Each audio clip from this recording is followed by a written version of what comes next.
गाय चराएंगे, किसी को भी भेज सकते थे, खुद गायों को हाँकना, तो ये कौन काम करे? मेरे कौन से काम थे? कोई काम तो नहीं था, लेकिन मैंने सारे काम किए।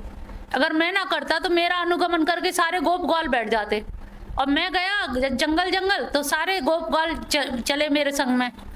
कोई जंगल जाता ही नहीं, मैं जहाँ बैठता वहीं बैठ जाते कि यहीं खेलेंगे, और मैंने खेल वहीं जंगल में रचा दिया, जंगल में मंगल कर दिया।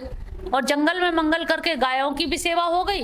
नहीं तो गाय की सेवा करना, जहाँ 9 लाख गौएं हो सकती हैं, क्या सेवक नहीं हो सकते थे? तो मैंने सारे काम किए, इसीलिए किए कि मेरा कोई अनुवर्तन करे तो ये ना उदाहरण दे कि अरे वो भी तो नहीं करते थे, तो ऐसा कोई उदाहरण ना दे। इसी के लिए मैंने सारे काम करने स्वीकार किए हैं, जबकि मेरे लिए कोई भी कार्य करना उपयोगी कोई ज़रूरत नहीं है, कुछ भी ज़रूरत ना होते हुए भी फिर भी मैंने सारे काम किए। यदि हम ना वर्ते, यदि मैं नहीं करता तो वही चीज़ आ गई है, मम वर्तमान वर्तते मनुष्य पार्थ सर्वस। अगर क्योंकि ये पार्थ यदि मैं नहीं करता, मैं सावधान होकर के कर्मण्य तंद्रिता, तंद्रिता मंत्र तंद्रा तोड़ करके अगर मैं होता, तो लोग कहते हैं आलस में, देखो बड़े घर के लड़के देखो ये नहीं कर रहे। तो मैंने तंद्रा को भी, कोई चीज़ को भी आड़े नहीं आने दिया, और पूरी पूरी धूप में जंगल में जाना। तो ऐसी स्थिति में भी मैंने मम वर्तमान वर्तते मनुष्य पार्थ सर्वस, क्योंकि ये अगर मैं ऐसा ना करता तो हानि हो जाती, क्योंकि मनुष्य सब लोग फिर मेरा ही वर्तन करते, मेरे ही मार्ग का अनुसरण करते, और मेरे मार्ग का अनुसरण करते तो ये एक ऐसी छाप पड़ जाती कि युगों युगों तक छाप पड़ जाती। आज भी हम लोग कृष्ण को क्यों फॉलो कर रहे हैं? उनके गीता के सिद्धांतों को इसीलिए मान रहे हैं क्योंकि वो सिद्धांत थे और आचरण में उतारा था। खाली सिद्धांत बता जाते, गीता लिख जाते तो शायद इतना नहीं असर पड़ता, लेकिन उसको उन्होंने जिया है, साक्षात प्रमाण दिया है। चाहे वो गोपियों के साथ हो, गोप ग्वालों के साथ हो, या यशोदा मैया के साथ हो, जो भी हो, जैसा भी है, उन्होंने हर चीज का वैसे ही अनुपालन किया जैसे एक साधारण मनुष्य करता है। कहीं भी अपनी भगवत्ता नहीं दिखाई। गोवर्धन पर्वत उठाया कन्नी उंगली पे, तो ये नहीं दिखाया कि अब मेरी रोज नित्य आप पूजा करिए, मैंने तो गोवर्धन उठाया। जल प्रदूषण के लिए उन्होंने नाग, काली नाग को नाथा, प्रदूषण दूर किया। तो कहीं कोई अहंकार भाव आया कि तुम अब मेरी पूजा करोगे, मैंने नाथ दिया, कितना बड़ा काम किया। तो शुरू से, बचपन से, पूतना छठे दिन से ही कोई ना कोई असुर आ रहा है, उसका वध कर रहे हैं। क्यों? क्योंकि मैं अगर नहीं करूंगा तो ये और बच्चों को हनन कर देंगे। कंस का तो यही आदेश था ना कि इतने दिन के बीच में जो भी बच्चा हुआ वो सबको मार दो। तो अच्छा हुआ कि उनको ही मार दिया जाए तो बच्चे कम से कम बच जाए। तो शुरू से ही उनको संघर्ष करते रहना पड़ा, और संघर्ष करते करते यहाँ तक किया कि जीवन भर यहाँ महाभारत तक उनको आना पड़ गया। तो ये उनके संघर्ष का ही। और जब महाभारत में ही देखा कि द्रौपदी की जूती चप्पल बगल में दबा के भीष्म पितामह के पास लेके जाते हैं, क्योंकि और वो समझ भी रहे कन्हैया क्या छुपाए हुए हो, कुछ बता भी नहीं सकते, लेकिन उनको मालूम है कि भानुमति को बुलाया है दुर्योधन की पत्नी को आशीर्वाद देने के लिए। तो द्रौपदी को ले गए, तो कहाँ कैसे गुड़ा भाग लगना है, कहाँ से कैसे काम होना है। क्या कोई किसी के जूते चप्पल बगल में उठा पाएगा? हम लोग भी नहीं उठा पाएंगे। तो सोचो उन्होंने कितना बड़ा मतलब उदाहरण प्रस्तुत किया इस स्तर तक। अर्जुन जब सो रहे थे अपने उसमें युद्ध के टाइम में, तो रात में ये उठ के जाने लगे। युधिष्ठिर को थोड़ी शंका हुई कि ये छलिया तो है, कहीं ऐसा नहीं है कि दिन में हमारे रहते हो, रात में कौरवों के हो जाते हो। तो पीछे पीछे गए उनके, देखा ये कहाँ जाते हैं। देखा तो अर्जुन के शिविर में गए और अर्जुन के पैर दबाने लगे। तो उन्होंने कहा अरे कृष्ण ये तुम क्या कर रहे हो? कहले अरे सुनो तो सही, इसके पैर में कान लगा के सुनो, कृष्ण कृष्ण कृष्ण कृष्ण आवाज आ रही है। ये मेरा ऐसा अनन्य भक्त है, मुझे चैन से नहीं सोने दे रहा। मेरा भक्त मुझे पुकारे और मैं चुपचाप सो जाऊं, ये कैसे संभव है? एक दिन घोड़े के मसाज कर रहे हैं कि घोड़े थक जाते हैं, तो उनके रात में मसाज कर रहे हैं कि सुबह ये कम से कम ढंग से कार्य कर सके। तो ये ऐसे ऐसे काम कौन करेगा जिसके साथ भगवत्ता जुड़ी हुई है? लेकिन उन्होंने कहा कि नहीं, लोग मेरे मार्ग का अनुसरण करेंगे, प्रमाण प्रस्तुत करेंगे, एक मार्गदर्शन दिया है, पथ प्रदर्शक बने हैं। और उस पथ को उन्होंने ऐसा निष्कंटक बनाया कि कोई भी कई कालों तक ये उनकी चर्चा चलेगी। आज उनके नियमों की वजह से, आज उनके कर्मों की वजह से, कृत्यों की वजह से ही हम सब लोग याद करते हैं। और गीता का एक एक सिद्धांत, एक एक श्लोक इतना महत्वपूर्ण है और वो पूरा लॉजिकली मतलब प्रूव कर रहे हैं कि अगर ऐसा मैं ना करूं तो आगे आने वाली जनता, आगे आने वाली युवा पीढ़ी नहीं कर पाएगी। आज इस्कॉन टेम्पल में भी इतना युवा जो जुड़ रहा है, वो कृष्ण की भक्ति तो बाद में पैदा होती है, पहले कृष्ण के जो कर्तव्य है, जो आदर्श हैं, जो उनके मार्ग है, उसका वो अनुगमन करते हैं। तो लगता है कि उनके मार्ग का अनुसरण करने में जो आनंद है वो किसी भी उसमें नहीं है। तो आज हर युवा, चाहे वो पाश्चात्य संस्कृति सभ्यता का क्यों ना हो, पश्चिमी देश के लोग भी इतने तेजी से जुड़ रहे हैं। उनका यही है कि अगर कृष्ण को, भगवान को, भगवत्ता को भी जरूरी नहीं है तपस्या के द्वारा ही पाया जा सके, उनका तो भजन कीर्तन करके, नृत्य करके भी, नृत्य कर करके रिझा के भी उनको पाया जा सकता है। अपनी पहुंच भी उन्होंने इतनी सरल बना दी कि ऐसा ना हो कि नारियां कभी तपस्या ही ना कर पाए, बेचारी पा ही ना पाए। और लीला आज भी हो रही है नित्य जीवन में, इसका प्रमाण लोग मिलते हैं। बिल्कुल, हो रही है कृष्ण आज भी। वो आज भी वहाँ विद्यमान है, उनकी अनुभूति होती है। और आज अनुभूति होती है तभी आदमी इतना भाग रहा है वृंदावन में। जो साधु संत है उनको तो रोज का सही उनका ध्यान लगता है कि हाँ यहाँ से निकल के जा रहे हैं, ऐसे जा रहे हैं, ये कर रहे हैं। वो अनुभव होता है, निरंतर अनुभव होता है। तो वहाँ उनकी प्रेजेंस, उनकी अनुभूति। और आज हर पश्चिम का व्यक्ति अपनी वेशभूषा बदल के, अपनी संस्कृति को छोड़ करके, त्याग करके घर परिवार को सब वहाँ पड़े हैं। वो अनन्य भाव से जो पड़े हैं, वो उनके आदर्शों के लिए पड़े हैं, उनकी लीलाओं के लिए पड़े हैं, उनके मार्ग का अनुसरण करते हैं और गीता को वो अपना धार्मिक ग्रंथ के रूप में मानते हैं। और इसीलिए आज उनके अंदर जो एक अशांति थी, तो उससे उनको जो शांति प्राप्त हुई है और जो अलौकिक एक सुखद या प्रसाद या मुदिता का भाव जो प्रदान हुआ है, जो उछल उछल के नृत्य करते हैं, उस नृत्य में के भाव में वो भूल जाते हैं कि जंगल की तपश्चर्या का अगर विधान बताया होता भगवान ने अर्जुन को, तो शायद इतने लोग ना जुड़ते। जब उनको बताया कि नहीं, नृत्य के द्वारा तुम मुझे पा सकते हो, मीराबाई ने भी तो गा गा के, नृत्य कर करके मुझे पा लिया, तो भला तुम क्यों नहीं पा सकते? कौन सा ऐसा मार्ग है जिससे उनको नहीं पाया जा सकता? रागी होके भी हम बैरागी बन सकते हैं। राग को इतनी पराकाष्ठा पे पहुंचा दें जहां बैराग प्रस्फुटित होता हो। हमारी बस अंदर की लगन और निष्ठा चाहिए कि हम किस आयाम को प्रयोग करें, किसके माध्यम से। तुम्हारा जो आयाम है वही उनका आयाम है, जो तुम्हें वो पसंद, किसी भी पसंद से जो पसंद हो उस मार्ग पे चरेवेती चल दो बस, क्योंकि वो कभी भी रुके नहीं। ब्रज का मतलब ये चलना, ब्रजेत कृम ब्रजेत, ब्रज का मतलब चलना ही, बहुत पैदा होते ही चल दिए, गोकुल के लिए प्रस्थान कर दिया।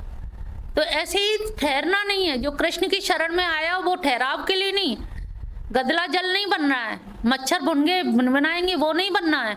अब तुम्हें धारा प्रवाह वेग से चलना है, कालिंदी का नीर बनना है, जिस कालिंदी की नीर में आकर के भगवान कन्हैया हमारे अवगाहन करें, नित्य उसके बंसी वट के किनारे आकर के मधुर बांसुरी बजाएं। तो हम ऐसा प्रयास क्यों ना करें? यहाँ तो कोई निषेध नहीं है कि नहीं तुम्हें यम नियम आसन प्राणायाम ध्यान धारणा समाधि करनी है। बिना समाधि के ही समाधिस्थ हो जाओगी।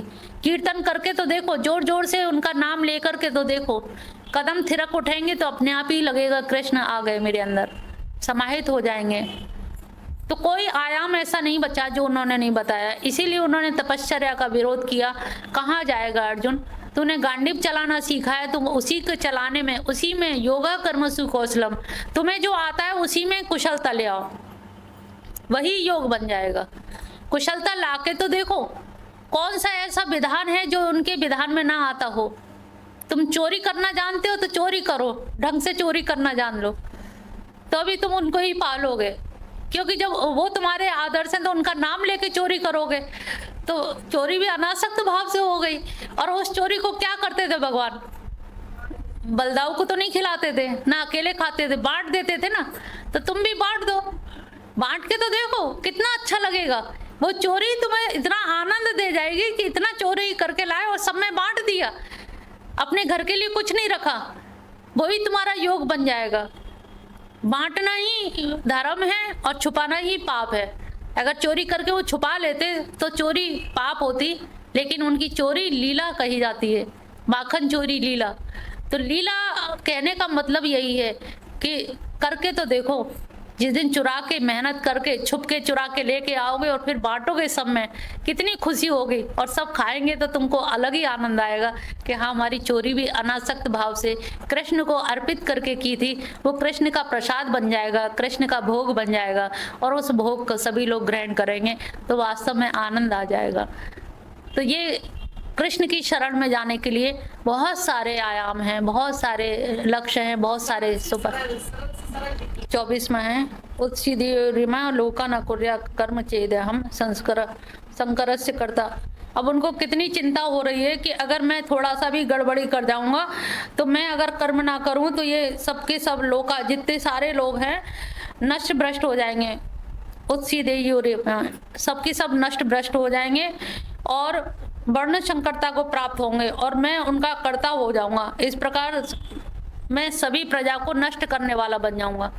अगर ऐसा ही होगा तो सारे में वर्ण संकरता आ जाएगी, सारी मानव जाति नष्ट भ्रष्ट हो जाएगी और जो उनको एक सद्मार्ग मिलना चाहिए, क्योंकि भेद विहित कर्म में तो हर एक का दखल नहीं था, पहले से ही भटक गए थे और जो भटके हैं अब उन भटकों को भी अगर सद्मार्ग पे ना लाए तो वर्ण संकरता भी आएगी और उनमें नष्ट भ्रष्ट हो जाएंगे, पूरी जनता नष्ट भ्रष्ट हो जाएगी। तो समाज के लिए क्या उदाहरण प्रस्तुत रहेगा। तो इसलिए वो कह रहे हैं कि मेरा कर्म करना कितना अधिक जरूरी है। 25वां सक्ता कर्मण्य विद्वांसो यथा कुर्वन्ति भारत कुर्याद विद्वांस सक्ता चिकीर्षु संन्यास। हे भारत, कर्मों में आसक्त हुए अज्ञानी जन जिस प्रकार से कर्म करते हैं, आसक्ति रहित विद्वान जन भी लोक संग्रह के लिए उसी तरह से, जैसे होता है ना, जो आसक्ति हमारा अपना काम होता है तो हम बड़े मन लगा के करते हैं और दूसरे का काम होता है तो बेगार टालते हैं। तो उन्होंने कहा कि विद्वान जन को जैसे आसक्ति युक्त कर्म करते हैं बड़े ध्यान लगा करके, ऐसी विद्वत जनों की ये पहचान है कि वो भी अनासक्त कर्म को भी उसी तरह करें जैसे वो आसक्त व्यक्ति कर रहा है। जितने मन लगा के कि मेरा है मेरा है मेरा शब्द लगा करके आसक्ति युक्त होके कर रहा है, इसी तरह से विद्वान लोग अनासक्त कर्म को भी वैसे ही करें। ये ना सोचे कि अरे हमें क्या लेना देना, बेगार ना टालें। मतलब योगा कर्म सुकौशलम की यहाँ पे पुष्टि हो रही है कि भले ही वो कर्म तुम्हारा नहीं है, जनहित में है, लोकहित में है, लेकिन लोकहित का भी कर्म ऐसा हो कि वो निपुणता वाला हो, कुशलता वाला हो, बेगार ना टाले जैसे कि सामान्य आदमी कर रहा है। ऐसा मत सोचो हम तो बहुत विद्वान हैं, हमें तो कोई जरूरत है नहीं है। तुम्हें जरूरत नहीं है, लेकिन तुम्हारे इस किए कर्म से दूसरे लोग लाभान्वित होंगे। इसलिए इसको विद्वान लोगों को ये चाहिए कि जैसे अब विद्वान लोग आसक्ति से काम कर रहे हैं, वैसे ही हम भी उतने ही तीव्रता से, उतने ही मन लगा के काम करें जितना वो लोग कर रहे हैं। ना बुद्धि भेदम जनियेदम कर्म, और ना ही उनमें बुद्धि भेद पैदा करें।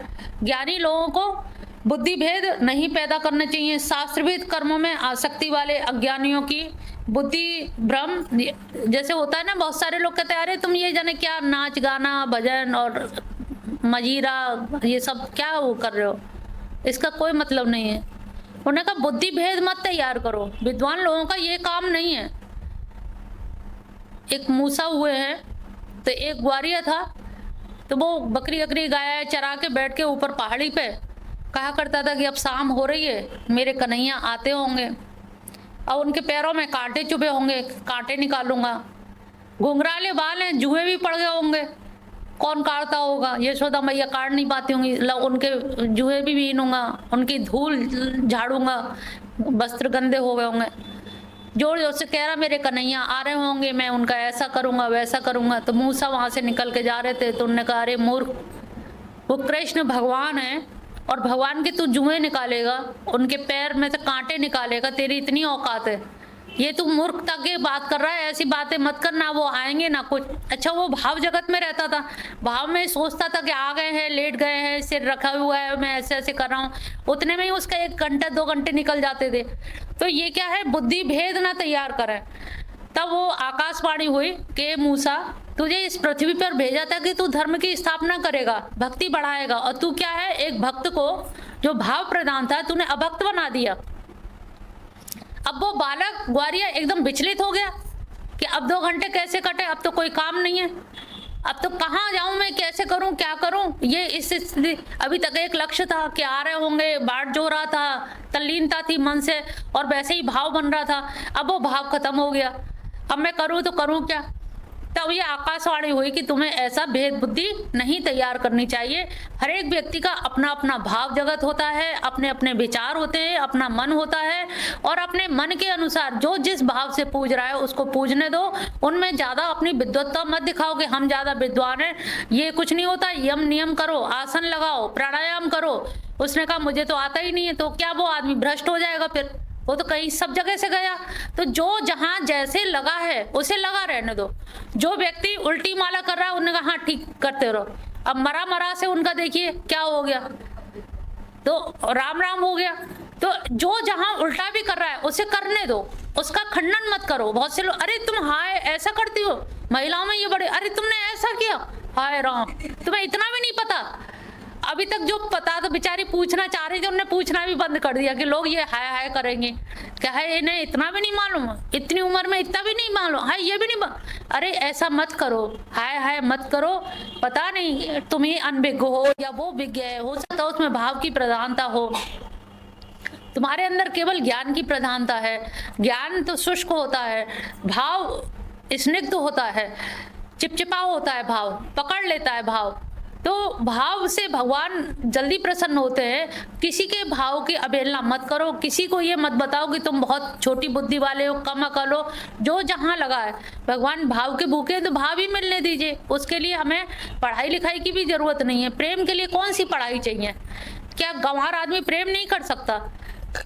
प्रेम तो एक कुत्ता भी पुचकारो तो दुम हिलाने लगता है, गाय को भी पुचकारो तो पास में आके वो हिलोरे लेने लगती है। तो सोचो जानवर जब प्रेम जानता है तो मनुष्य क्यों नहीं जानेगा? और फिर भगवान तो प्रेम के सागर हैं, वो क्यों नहीं जानेंगे? तो कम से कम हम प्रेम से उनको जो भी समर्पित करें।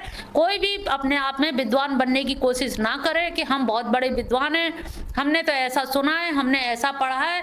पढ़ाई लिखाई सब एक जगह रह जाती है। हर व्यक्ति का अपना अपना भाव है। जो जिस भाव से उनके पास जा रहा है, बस चरे बेती चलना है उनके पास। जिस मार्ग से भी जाओ, अब जिसका घर कल्याणपुर में तो कल्याणपुर से ही जाएगा ना, कोई शास्त्री नगर से तो उधर से आएगा। अब वो को वही रास्ता सही है, ये रास्ता गलत है। गलत कोई भी नहीं है, कोई इधर से आ रहा है, कोई उधर से, सारे रास्ते गंतव्य एक ही है, लक्ष्य एक ही है, साध्य एक ही है। यद मत तत्पथ, जितने मत हैं उतने ही पथ भी हैं। लेकिन पथ का लक्ष्य क्या है? मंजिल तक पहुंचो। पथ में ही समाप्त नहीं होते, पथ मंजिल तक पहुंचाने के लिए है। इसलिए कभी कोई किसी की अवहेलना ना करें। ये हमेशा आपस में समझ लें, कोई जैसे भी कर रहा है उसे करने दो। उल्टा कर रहा है तो भगवान ददामी बुद्धि योगम, वो फिर बुद्धि योग दे देंगे, अपने आप उसे सीख देंगे। कृष्णम बंदे जगत गुरु, जब कृष्ण ही जगत के गुरु हैं तो कोई गुरु क्या बताएगा? वो जो कर रहा है वो जान रहे हैं, वो बताएंगे। अगर वो जगत के गुरु हैं सीधा करा देंगे अपने आप। उल्टी माला को सीधी कर देंगे, सीधी को उल्टी कर देंगे। वो क्या कर दें? लीलाधारी हैं। ये भी नहीं कह सकते वो ऐसा ऐसा ऐसा ही करेंगे, क्योंकि लीला है। लीला में कुछ भी करा जा सकता है। कर्तुम अकर्तुम अन्यथा कर्तुम, सर्व समर्थ। तो वो कुछ भी कर सकते हैं। जो नहीं हो सकता वो भी कर सकते हैं, और जो नहीं सोचा जा सकता वो भी घटित हो सकता है। तो ऐसे के लिए, लीलाधारी के लिए कुछ भी कहना कठिन है। बस यही है हम लोगों के लिए कि जो जहाँ खड़ा है, जिस तरह से भी है, बस अपनी साधना और बढ़ाए। ये नहीं कि हमने आज 5 माला किए तो हमें कह दिए ठीक है। ठीक नहीं। हमें आदमी का क्या है, एक एक दिन बीत रहा है ना, तो हम हर दिन क्या एक एक माला बढ़ा पाते? नहीं बढ़ा पाते ना। तो हमें कुछ ऐसा करना चाहिए कि अपना प्रोग्रेस करें।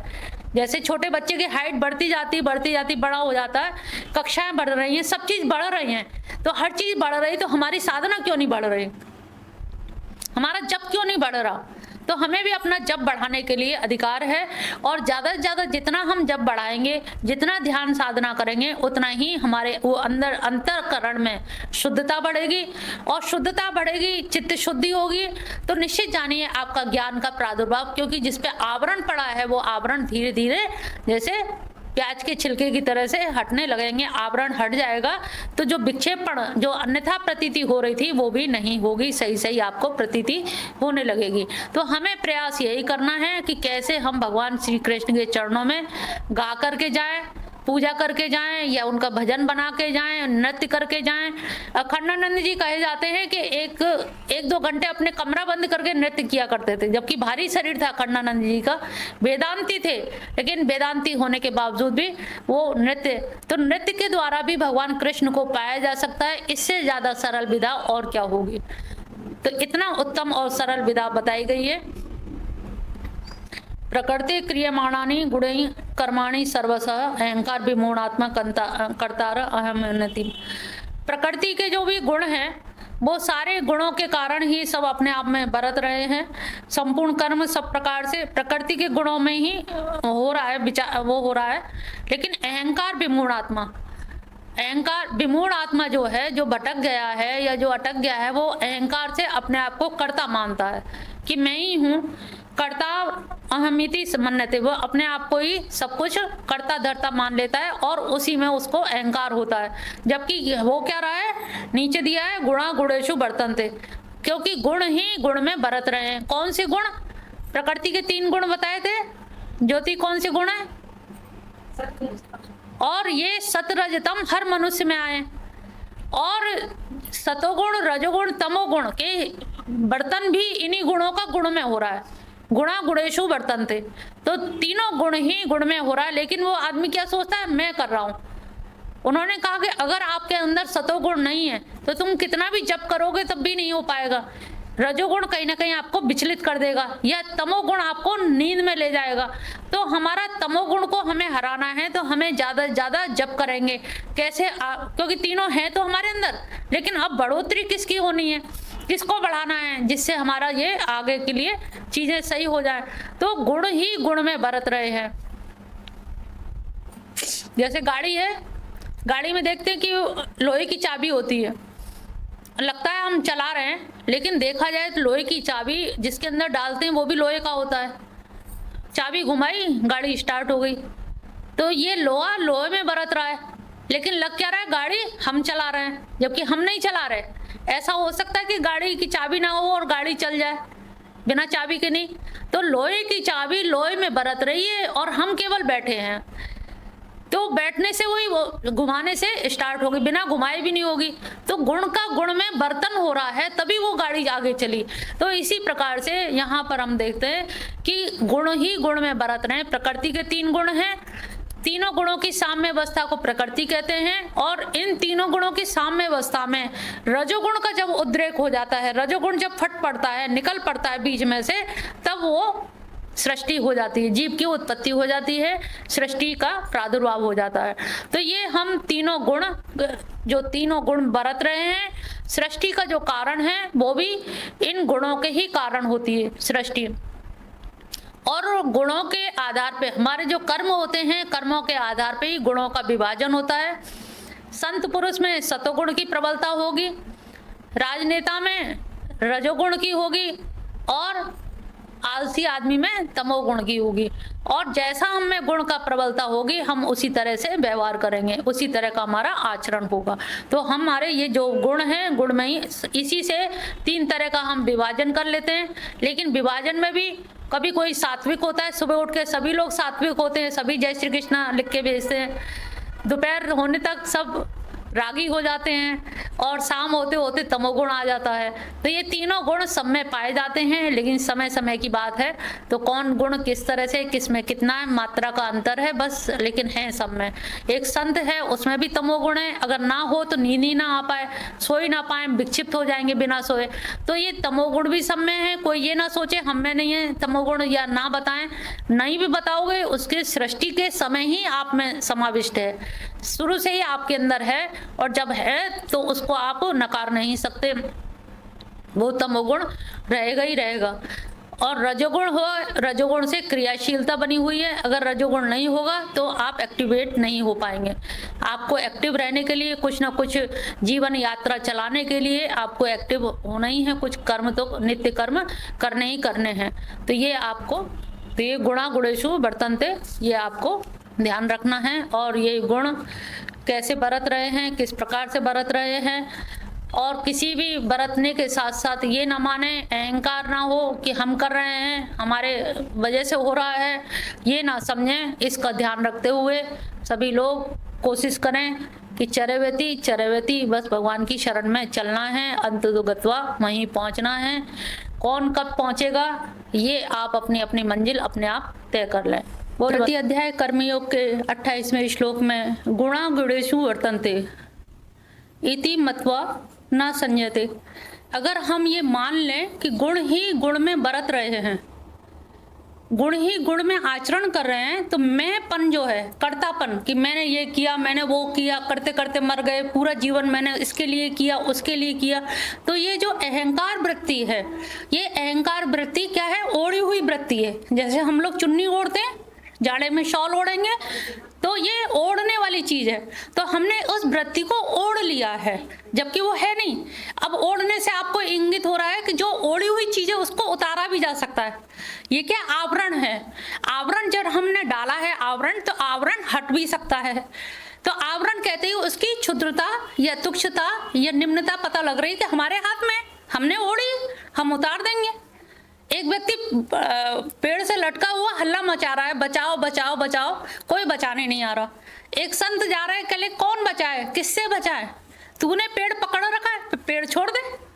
जैसे ही उसने पेड़ छोड़ा, नीचे आ गया। कहले वास्तव में मैं किससे कह रहा था कि बचाओ? क्योंकि हम स्वयं पकड़ते और स्वयं ही बंधन में बनते और आरोप लगाते हैं दूसरों पर। तो ये मिथ्या आरोप, एक तो दूसरों पे आरोप लगाने की प्रवृत्ति खत्म हो जाएगी और गुण ही गुण में बरत रहे हैं। तो ये जो अहंकार वृत्ति है, इसका हमें नाश भी, अहम भाव का, हमेशा पूरी गीता ही अहम भाव पे टिकी है। अहम भाव ओढ़ लो तो अज्ञानी है, अहम भाव हटा दो तो ज्ञानी है। और अज्ञानी और ज्ञानी में भी क्या है? आ का ही तो है। अज्ञानी के नीचे तो ज्ञानी है ही ना, आ काटना है। आ शब्द यहाँ पर क्या है? निषेधात्मक। अज्ञान में से आ हटा दो तो ज्ञान तो स्वतः है ही है। तो हम ये जो गीता पढ़ते हैं, ये जो सारे प्रयास किए जा रहे हैं, ये सारे प्रयास किसके लिए? आ को काटने के लिए। और आ इतना मोटा है, उसका आवरण आ से इतना मोटा आवरण है, और आवरण का ही दूसरा पक्ष है विक्षेप। विक्षेप में यानी कि अतद में तद की अनुभूति, जो नहीं है, तुम मेरे नहीं हो लेकिन मैंने अपना मान लिया है। तो आपके आने पे खुशी होगी, आपके ना आने पे दुख होगा। तो ये दुख और सुख क्या है? स्वयं निर्मित हुए, माने हुए के हुए, जाने हुए नहीं है, माने हुए हैं कि तुम हमारे मिशन के मेंबर हो, तुम्हें तो आना ही चाहिए, क्यों नहीं आए? तो हमें आक्रोश भी आ गया, क्रोध भी आ गया। क्रोध क्यों आया? क्योंकि राग है, राग हुआ तो द्वेष भी हुआ, क्यों नहीं आए? तो ये सारी चीज कैसे उत्पन्न हो रही है? माने हुए से। तो हमने जिसको अपना मान लिया है, ये माना हुआ ही, ये आवरण ओढ़ा हुआ ही हमारे लिए विक्षेपण शक्ति का कार्य करता है, और विक्षेपण होने से अतद में तद की अनुभूति होती है।